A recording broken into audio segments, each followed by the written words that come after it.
Hey, Ty here, so welcome to the VR Tech channel. It's Friday and many things happened in VR this week, and of course we're here to talk about it. There's a new incredible Prey Dog mod on the block, new sweet leaks about Deckard and Roy, the new controllers, Apple changing plans for the AVP, and Meta as always unsure about UIs, and some more. So yeah, there's a lot to talk about, let's get right into it. Let's get into it. Alright, let's start right away with the new mod on the block, the Silent Hill 2 VR. This is a full VR mod for the remake of Silent Hill 2, of course, and it's also one of the plenty miracles from Prey Dog directly. Yeah, we VR community don't really deserve him, let's be honest. This mod is actually based on the UE VR, this mod to actually use pretty much every single Unreal Engine game and translated it directly in VR, but this will actually feature 60 OF tracking and motion controllers with full hand-to-hand combat. Hitting enemies in the legs has actually the chance of incapacitating them for a short time, causing them to kneel in pain, and the physics are all translating into it. There's of course the ability to use weapons with the crosshair in the 3D space, the map that will display in-game directly, and yeah, much more. I'm gonna leave the link in the description below for the GitHub to actually get to set up the mod. It's actually pretty easy as always, but all the instructions are gonna be there. I don't know if I'm gonna try it. First of all, I don't have Silent Hill 2 to actually play, and second, I'm actually still working through all the Resident Evil games. Hey, I need some time for horror games. But yeah, what Prey Dog has created with the past mods and the EU VR is just incredible. I don't know what will be the landscape of PC VR without him, to be honest, right now, as most of the games that I actually play in VR are modded. But yeah, do you actually use these mods or do you just go for standalone games? But talking about standalone, we actually have to talk about a future standalone headset that is gonna arrive on the market, allegedly. And we're talking about Valve Deckard. Yeah, that headset. Well, it's an open secret that Valve is actually working on these, and more leaks are arriving every day. And luckily, Brad is actually following this very closely. And we have some new leaks from it directly, not just for Deckard that has some confirmations about like the eye tracking that's gonna be integrated in there, but also about Roy. This seems to be the controllers that they're gonna use. As you can see here, the Valve Roy controllers are gonna have a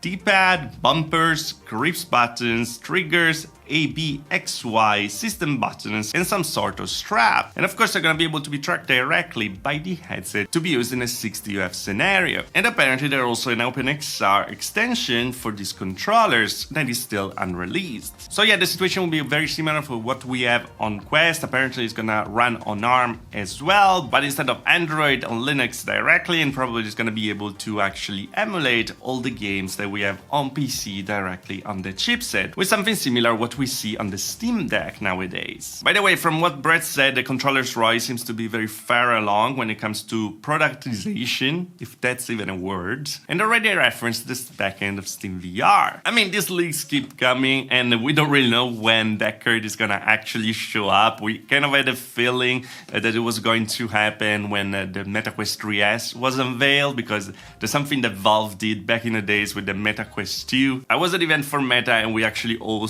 started to talk about this Valve Index because we were like stunned by the thing and so excited.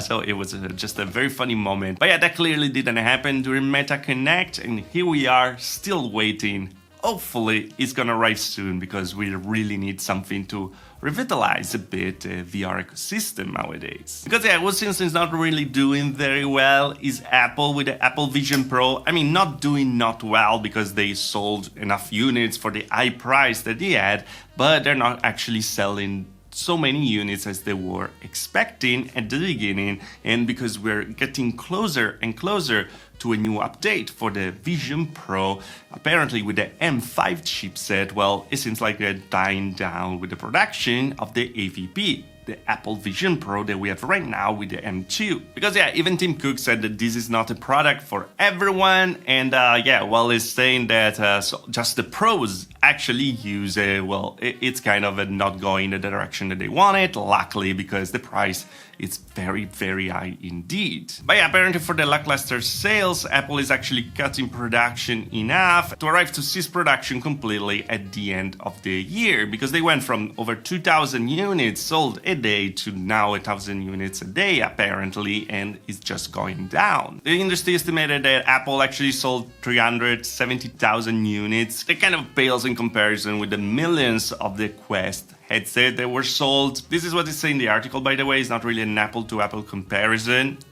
I know. But yeah, they're predicting that actually just 50,000 are gonna be sold this year. As Tim Cook says though, success doesn't happen overnight, so they have to work a lot on this. To be honest, it's more a robust system than what Meta is doing, because Meta is losing a lot of money.